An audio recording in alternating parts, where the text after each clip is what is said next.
Tamil Nadu Congress committee தலைவர் திரு செல்வபெருந்தகை நம்மிடம் இருக்கிறார். அவரிடம் கேட்கலாம். சார், தேசிய வங்கி கணினிமயமாக்கப்பட்ட ஒரு வங்கி தேர்தல் பத்திரத்தை தாக்கல் செய்வதற்கு விவரங்கள் வெளியிடுவதற்கு 3 மாதம் அவகாசம் கேட்கறது சரியா இருக்குமா? உச்சநீதிமன்றம் பிப்ரவரி மாதம் 15ஆம் தேதி ஒரு தெளிவான தீர்ப்பை கொடுத்தது. இந்த தேர்தல் பத்திரம் நன்கொடை என்பது சட்டத்திற்கு முரணானது. அரசியலமைப்பு சட்டத்தில் இதை அனுமதிக்கவில்லை. ஆகையால் நீங்கள் பொதுவெளியில் எவ்வளவு தேர்தல் பத்திர நன்கொடை பெற்றிருக்கிறீர்கள் என்ற ஒரு தீர்ப்பு வழங்கியது. மார்ச் மாதம் 6ஆம் தேதிக்குள் வெளியிட வேண்டும். மார்ச் மாதம் 6ஆம் தேதி நிதித்துறை அமைச்சகம் வாய்தா கேட்கிறது. வழக்கறிஞர்கள் தான் வாய்தா கேட்பார்கள். நிதித்துறை அமைச்சகம் வாய்தா கேட்டது இந்திய சரித்திரத்தில் முதல் முறை. இந்த வாய்தா கேட்ட பிறகு எவ்வளவு நாள் வாய்தா கேட்கிறார்கள் என்றால் ஜூன் மாதம். எதற்காக ஜூன் மாதம் வரை வாய்தா கேட்கிறார்கள்? தேர்தல் முடிந்துவிடும், மக்கள் இவர்களுக்கு வாக்களிப்பார்கள் என்று. நாங்கள் கேட்பதெல்லாம் உச்சநீதிமன்றம் சொன்னது போல நீங்கள் 6ஆம் தேதி அன்று வெளியிட்டிருக்க வேண்டும். எதற்காக அஞ்சுகிறீர்கள்? எதற்காக பயப்படுகிறீர்கள்? இந்த அச்சம் ஏன் பாஜகவிற்கும் மோடிக்கும் என்றால், அமலாக்கத்துறை, CBI, income tax department raid பண்ணுறாங்க, சோதனை நடத்துகிறாங்க எல்லா நிறுவனங்களிலும். சோதனை பண்ண பிறகு நிதி வாங்குறாங்க. அப்போ இது எதை காட்டுகிறது? மிரட்டி வாங்குறாங்க. மாமூல் வாங்குவாங்கள்ல, கத்தியை காட்டி மாமூல் வாங்குவான், துப்பாக்கியை காட்டி மாமூல் வாங்குவாங்க அந்த காலத்தில். அது மாதிரி இவங்க ஐடியும் சிபிஐயும் அமலாக்கத்துறையும் வச்சு மாமூல் வாங்குறாங்க. அப்போ பொதுவெளியில் வரப்போகுது. பொதுவெளியில் வந்த உடனே மோடியுடைய முகத்திரை கிழிய போகுது. என்ன கிழிய போகுது? எந்தெந்த நிறுவனங்களில் நீங்கள் சோதனையிட்டு இருக்கிறீர்கள், எந்தெந்த நிறுவனங்களில் அதற்கு பிறகு நிதி வாங்கியிருக்கிறீர்கள், இவ்வளவு பெரிய நிதி பாஜகவுக்கு கொடுப்பதற்கு என்ன காரணம்?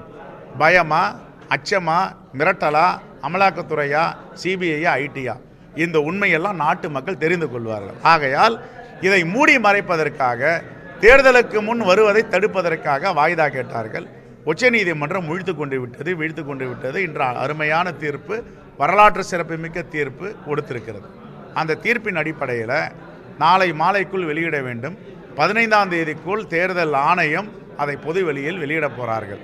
அப்பொழுது ஜனநாயக சக்திகள், இந்த நாட்டை பாதுகாக்கின்ற அனைத்து ஜனநாயக சக்திகளும் கேள்வி கேட்க போகிறாங்க. என்ன கேள்வி கேட்க போகிறாங்க?